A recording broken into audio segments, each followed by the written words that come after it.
Here's an interesting question. Why do we say 10,000? Like, really, why do we say 10,000?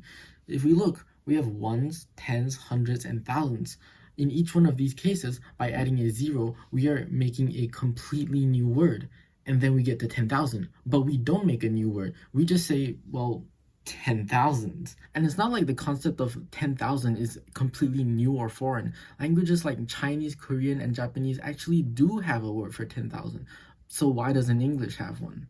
Well, to be clear, English probably didn't decide randomly one day that they didn't want to count to 10,000. Instead, English borrowed the counting system that was already used back from Proto-Indo-European.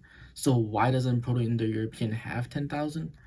Now, there's a lot of speculation on the actual reason because these were languages that happened 10,000 years ago. But the widely accepted theory is that since Europe had a much more harsher climate with much more primitive technology, there were simply not many people in Europe at the time. Like maybe a town could be big enough to have 1,000 people, but 10,000 people? You didn't need to count that much, that would be too many people. And since people didn't need to count to 10,000, the concept of 10,000 became so rare that it simply fell out of use. Meanwhile, in East Asia, where the soil was much more fertile and there were much more people, you could definitely make the case that there were 10,000 people living in a town and you had to count 10,000 people. And since you had to count up to 10,000, the concept as 10,000 stuck into their numbering system.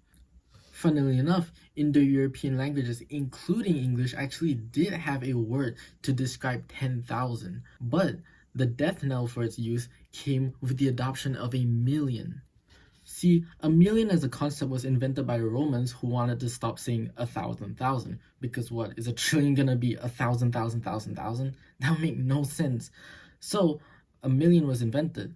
Now, if you're using a 1,000 base system, a million would make sense, but if you're using a 10,000 base system, you would run into problems. You would expect a new word to appear at 10,000, 10,000, but instead a million appears at 110,000. That makes no sense. And since the system made no sense, the system collapsed, which is why English today only names up to 1,000.